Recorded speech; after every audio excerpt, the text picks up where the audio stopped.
Bien, dans cet exercice 76, je dois construire les points E, F, G tels que AE est égal à U plus 2V, AF, AG. Bon, AE déjà, le point E. U plus 2V. En partant de A, je veux construire U plus 2V en partant de A. Donc je commence par U en partant de A. U en partant de A, ça fait 3 carreaux, comme ça, vers la gauche, ça c'est U. Je dois lui ajouter 2 fois V. 2 fois V, ben, c'est la même direction, le même sens que V, mais 2 fois la longueur, 2 fois la norme.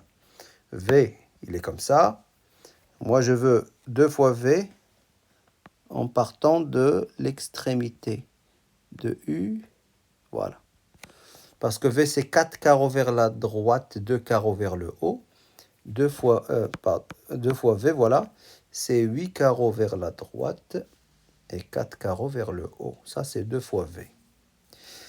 Eh bien, j'ai la somme des deux, ben, ce sera ce vecteur. Vous n'êtes pas obligé de le tracer, le vecteur, parce qu'on vous demande de tracer le point E.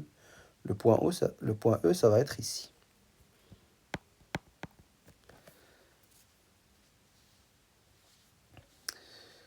Ensuite, AF. En partant de A, je dois construire moins 2U plus 1 demi-V. Moins 2U déjà. Le double de la norme de U, mais dans l'autre sens. Moins 2U, c'est comme ça. Moins 2U, il va vers la droite et il fait 6 carreaux. La norme de moins 2U, c'est la valeur absolue de moins 2 fois la norme de U. La valeur absolue de moins 2, c'est 2 fois la norme de U fois 3 carreaux. Donc 2 fois 3, 6. 6 carreaux vers la droite, le sens opposé, plus 1 demi-V. Ben, la moitié de V, c'est 2 carreaux vers la droite et 1 carreau vers le haut.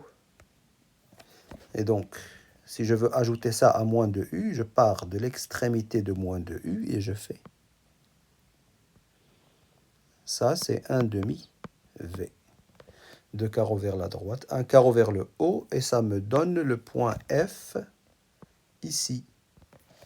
Pas besoin de tracer le vecteur AF. Vous pouvez le faire si vous voulez. AG égale à 1 tiers U moins 2V. 1 tiers U. En partant de A, 1 tiers U, ben c'est 1 carreau vers la gauche. Ça, c'est 1 tiers U. Et puis, moins 2V. Moins 2V, ben c'est l'opposé de 2V. L'opposé de 2V, déjà, moins V, c'est comme ça. 4 carreaux vers la gauche, 2 carreaux vers le bas. Ça, c'est moins V. Et donc, si je veux faire moins 2V, je fais 8 carreaux vers la gauche, 4 carreaux vers le bas. Donc, ça, c'est moins V. Ça, c'est moins 2V. En partant de l'extrémité de 1 tiers U. Il faut que les deux vecteurs s'enchaînent pour appliquer la relation de Schall. Eh bien, le point G. Si je voulais tracer le vecteur AG, je mettrais quelque chose comme ça, mais ce n'est pas demandé. Alors, l'exercice 79, pour les plus courageux. Faites une pause, faites-le, et j'y vais pour la correction. Vous avez ABCD un parallélogramme, E et F, des points définis, AE égale à 1 quart, AE égale à 1 quart de AB, et puis DF égale à 3 quarts de DC.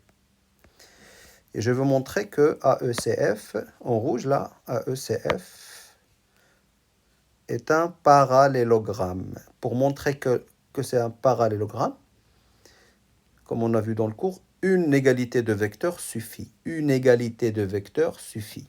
Par exemple, si je montre que AE, le vecteur AE, est égal au vecteur FC, c'est fini, c'est un parallélogramme. Si je montre que ça est égal à ça, c'est un parallélogramme. Alors, AE, j'ai déjà AE qui est égal à 1 quart AB.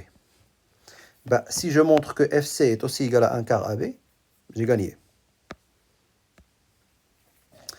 Il ne faut pas oublier que AB, c'est aussi égal à DC parce que ABCD est un parallélogramme.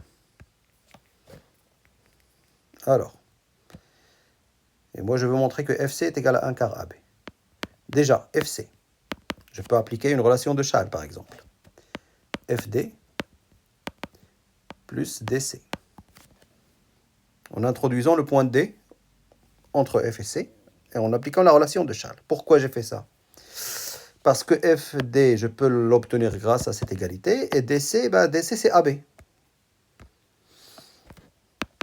moi, j'aimerais montrer que FC est aussi égal à 1 quart fois AB. Donc je dois utiliser les données de l'exercice. Alors FD, il ne faut pas oublier que FD c'est aussi moins DF, parce que moi j'ai DF là. Moins DF plus DC. Alors moins DF c'est moins 3 quarts DC plus DC. Parce que DF c'est 3 quarts DC. Alors j'ai DC, DC, je peux factoriser par DC. Qu'est-ce qui va rester entre les parenthèses? C'est moins 3 quarts plus 1. Parce que ça, c'est 1 fois DC. Et on a dit que il y avait la distributivité. On a vu dans le cours que K plus K', c'est des nombres. Si K et K' sont des réels, alors j'ai la distributivité. K plus K' fois U, c'est K fois U, plus K' fois U. Mais cette distributivité, dans l'autre sens, c'est une factorisation. Dans ce sens, c'est une distributivité. Dans ce sens, c'est une factorisation. Et là, j'ai appliqué la factorisation. J'ai factorisé par DC. Là, je factorise par U. Bien. Alors, moins 3 quarts plus 1, ça fait 1 quart en fait. Parce que 1 moins 3 quarts, ça fait 1 quart. Parce que 1, c'est 4 sur 4. Et après, bon, voilà. Moins 3 plus 4, ça fait 1 sur 4 fois DC. Mais 1 quart fois DC, c'est aussi 1 quart fois AB. Car ABCD est un parallélogramme. Et là, on utilise Schall. Mais 1 quart AB, c'est quoi? C'est AE. Donc, j'ai FC qui est égal à AE. Donc, AE, non pas AE FC, mais AECF. Donc, AECF est un parallélogramme.